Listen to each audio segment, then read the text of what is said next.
বন্ধুরা, আশা করি তোমরা সব ভালো আছো। তোমার চ্যানেলে তোমাদের সবাইকে স্বাগতম। তো আমরা সংস্কৃতের যে পৌরাণিক ও লৌকিক সংস্কৃত সাহিত্যের ইতিহাস রয়েছে সেখান থেকে কিছু ইম্পর্টেন্ট প্রশ্ন তোমাদের জন্য শেয়ার করছি। প্রথম প্রশ্ন, পুরাণগুলির রচয়িতাকে? উত্তর মহর্ষি ব্যাস। পুরাণ শব্দের অর্থ কি? প্রাচীন কাহিনী।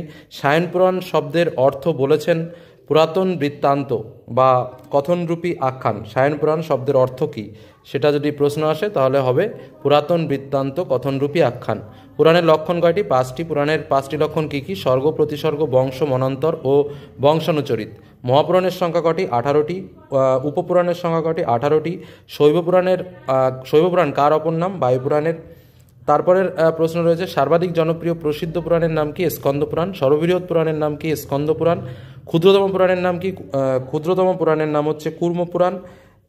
পরে স্কন্দ পুরাণের শ্লোক সংখ্যা কত? 81,000। পুরাণে কোন দেবতার প্রাধান্য দেখা যায়? ব্রহ্মা, বিষ্ণু, মহেশ্বর। কোন পুরাণ পঞ্চম বেদ নামে পরিচিত? ভাগবত পুরাণ। কোন পুরাণকে বিশ্বকোষ বলে? অগ্নিপুরাণকে। পদ্মপুরাণে কটি খণ্ড পাওয়া যায়? 9টি। মৌর্য বংশের ইতিহাস কোন পুরাণ থেকে পাওয়া যায়? উত্তর হচ্ছে বিষ্ণু পুরাণ থেকে পাওয়া যায়। গুপ্ত বংশের ইতিহাস কোন পুরাণ থেকে পাওয়া যায়? বায়ু পুরাণ থেকে পাওয়া যায়। অন্ধ্র বংশের ইতিহাস কোন পুরাণ থেকে পাওয়া যায়? সেটা হচ্ছে মৎস্য পুরাণ থেকে পাওয়া যায়। অগ্নির প্রাধান্যমূলক পুরাণ কোনটি? সেটা হচ্ছে অগ্নিপুরাণ। মৎস্য পুরাণে মানুষকে রক্ষার কাহিনী বর্ণনা করেছেন কে? মৎস্য। পুরাণকে বেদের পরিপূরক বলা হয় কেন? কারণ বেদের বহু দুর্বোধ্য মন্ত্রের অর্থ এখানে পাওয়া যায় বলে। ভাগবত পুরাণে কটি স্কন্দ পাওয়া যায়? উত্তর হচ্ছে 12টি। ভাস থেকে কিছু প্রশ্ন বলি। ভাসের নাটকগুলি কে আবিষ্কার করেন? টি গণপতি শাস্ত্রী। টি.জি. শাস্ত্রীর পুরো নাম কি? টি.জি. শাস্ত্রীর পুরো নাম হচ্ছে তিরুবাগ্রাহাম গণপতি শাস্ত্রী। ঠিক আছে।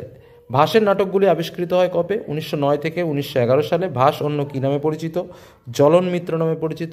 ভাসকে জ্বলন মিত্র কে বলেছেন? বাসপতিরাজ। আচ্ছা, টি গণপতি শাস্ত্রী ভাসের কতগুলো নাটক আবিষ্কার করেন? 13টি। ভাসের নাটকগুলো আবিষ্কৃত হয় কোথা থেকে? কেরল থেকে।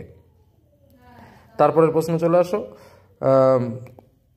ভাসের নাটকগুলি কেরলের কোথা থেকে আবিষ্কৃত হয়? পদ্মনাভপুরমের নিকট থেকে, এবং জায়গাটার নাম হচ্ছে তোমার মনলিক্করনাথম। ঠিক আছে, মনে রাখবে একটু, মনলিক্করনাথম থেকে আবিষ্কৃত হয়। ভাসের আবিষ্কৃত নাটকগুলির পাণ্ডুলিপি কোন হরফে রচিত? হচ্ছে মালায়ালাম হরফে রচিত। ভাসের শ্রেষ্ঠ নাটক কোনটি? উত্তর হচ্ছে স্বপ্নবাসব দত্তম। ভাসের ভাগবত পুরাণ আশ্রিত নাটক কোনটি? উত্তর হচ্ছে বালচরিত। তারপরে হচ্ছে ভাসের অসম্পূর্ণ নাটক কোনটি? উত্তর হচ্ছে চারুদত্ত। চারুদত্ত নাটকে চারুদত্ত কে ছিলেন? দরিদ্র ব্রাহ্মণ। ভাসের কোন নাটকের উৎস বৃহৎ কথা? উত্তর হচ্ছে স্বপ্ন বাসব দত্তম। ভাসের প্রকরণ শ্রেণীর রূপক কোনটি? উত্তর হচ্ছে প্রতিজ্ঞা যৌগন্ধ রায়ন। প্রতিজ্ঞা যৌগন্ধ রায়ন। মৃচ্ছকাটিক কোন নাটকের অনুকরণ? চারুদত্ত। ভাসের কোন নাটকে যুদ্ধ দৃশ্য দেখানো হয়েছে? উরুভঙ্গ। ভাসের কোন নাটকে মৃত্যু দৃশ্য দেখানো হয়েছে? উরুভঙ্গ। মহাকবি ভাসের কোন নাটকে ভরত বাক্য নেই? উত্তর হচ্ছে দূত ঘটোৎকচ। প্রতিমা নাটকের অঙ্ক সংখ্যা কত? 7টি। অভিষেক নাটকের অঙ্ক সংখ্যা কটি? 6টি। পঞ্চরাত্র নাটকের অঙ্ক সংখ্যা কটি? 3টি। বালচারিত নাটকের অঙ্ক সংখ্যা কটি? 5টি। প্রতিজ্ঞা যৌগন্ধ নারায়ণ নাটকের অঙ্ক সংখ্যা কটি? 4টি। স্বপ্নবাসব দত্তম নাটকের অঙ্ক সংখ্যা কটি? 6টি। অবিমারক নাটকের অঙ্ক সংখ্যা কটি? 6টি। অবিমারক নাটকে অবিমারক হলেন কে? বিষ্ণু সেন। ভাস হাস বলেছেন কি? কবি জয়দেব। আচ্ছা, পরবর্তী প্রশ্নে আমরা চলে আসি। ভাস হাস বলেছেন কবি জয়দেব। মহাকবি ভাসের একটি রাজনৈতিক নাটক কি? প্রতিজ্ঞা যৌগন্ধ নারায়ণ।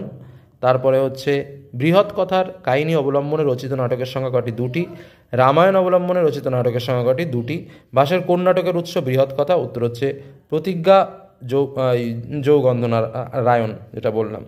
এবার আসি কালিদাস থেকে কিছু প্রশ্ন। কালিদাস কোন সময়ের কবি? খ্রিস্টীয় 4th শতক থেকে খ্রিস্টীয় 5ম শতক। কালিদাস কোন রাজার সভাকবি ছিলেন? বিক্রমাদিত্য। কালিদাস কয়টি নাটক রচনা করেছেন? 3টি। কালিদাস প্রণীত সর্বশ্রেষ্ঠ নাটকের নাম কি? অভিজ্ঞান শকুন্তলম। অভিজ্ঞান শকুন্তলম কয় অঙ্কের নাটক? 7 অঙ্কের। অভিজ্ঞান শকুন্তলম নাটকের রস কি? শৃঙ্গার ও করুণ। অভিজ্ঞান শকুন্তলম নাটকের নায়কের নাম কি? দুষ্মন্ত। অভিজ্ঞান শকুন্তলম নাটকের নায়িকার নাম কি? শকুন্তলা। অভিজ্ঞান শকুন্তলম নাটকের বিদূষকের নাম কি? উত্তর হচ্ছে তোমার মাধব্য। অভিজ্ঞান শকুন্তলম নাটকে শিবের কটি মূর্তি বর্ণিত হয়েছে? উত্তর হচ্ছে 8টি। অভিজ্ঞান শকুন্তলম নাটকটি প্রথম কোন ঋতুতে অভিনীত হয়েছিল? গ্রীষ্ম। কালিদাস প্রণীত ত্রোটক জাতীয় রূপকের উদাহরণ কি? বিক্রমোর্বশীয়ম কয় অঙ্কের নাটক? এই যে প্রশ্নটা রয়েছে, বিক্রমোর্বশীয়ম কয় অঙ্কের নাটক? এটার উত্তর হবে 5 অঙ্কের নাটক, ঠিক আছে, 5 অঙ্কের। পরবর্তী প্রশ্ন, বিক্রমবর্ষীয়ম নাটকের মুখ্য রসটা কি? উত্তর হচ্ছে শৃঙ্গার। পরবর্তী প্রশ্ন, বিক্রমবর্ষীয়ম নাটকের নায়কের নাম কি? পুরুরবা। তারপর হচ্ছে বিক্রমবর্ষীয়ম নায়কের নাটিকার নাম কি? উত্তর হচ্ছে উর্বশী। কালিদাস রচিত প্রথম নাটক কোনটি? মালবিকাগ্নিমিত্রম। মালবিকাগ্নিমিত্রম কয় অঙ্কের নাটক? 5 অঙ্কের।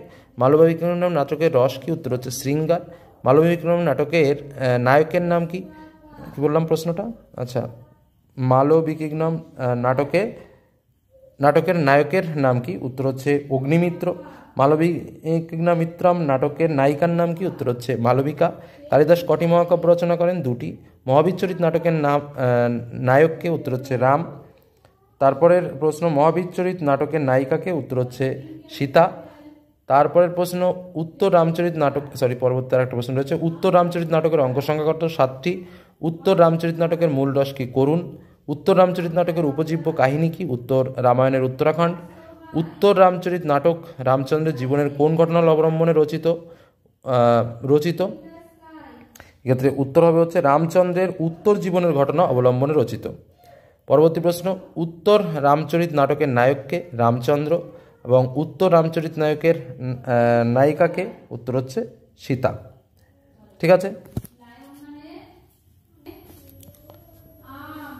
এবার আসি আর্যভট্ট ও ব্রহ্মগুপ্তের যে পাঠটা রয়েছে সেখান থেকে। গুপ্তযুগের নিউটন কাকে বলা হয়? আর্যভট্টকে।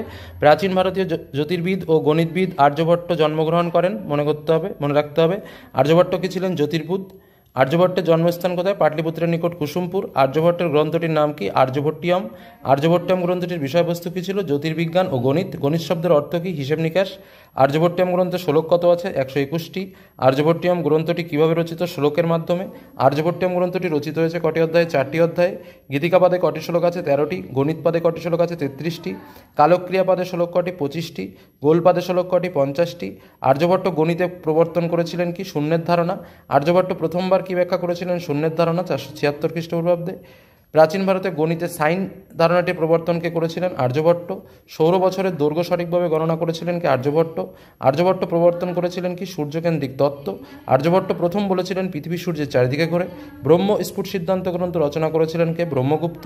ব্রহ্মগুপ্ত জন্মগ্রহণ করেন কবে? 598 খ্রিস্টাব্দে। ব্রহ্মগুপ্তের জন্মস্থান কোথায়? রাজস্থানের ভিন্নমল। ব্রহ্মগুপ্তের পিতার নাম কি? যিশুগুপ্ত। ব্রহ্ম স্ফুট সিদ্ধান্ত রচিত হয়েছে কটি অধ্যায়ে? 24টি। ব্রহ্ম স্ফুট সিদ্ধান্ত ছাড়া ব্রহ্মগুপ্তের অন্য গ্রন্থ কি? খণ্ডখাদক। খণ্ডখাদ্যক গ্রন্থটি বিভক্ত হয়েছে কটি অংশে? 2টি। খণ্ডখাদকের 2টি অংশ কি কি? মূল খণ্ডখাদ্যক এবং উত্তর খণ্ডখাদক। ব্রহ্মগুপ্ত খণ্ডখাদক রচনা করেন কবে? 665 খ্রিস্টাব্দে। বৈদিক সাহিত্যের যে অংশে প্রাচীন গাণিতিক পদ্ধতির উল্লেখ রয়েছে সেটি কি? শুল্কসূত্র। এই হলো আমাদের এই পার্টের ইম্পর্টেন্ট প্রশ্ন, যেগুলো এমসিকিউ আকারে তোমাদের পরীক্ষায় আসতে পারে। ধন্যবাদ।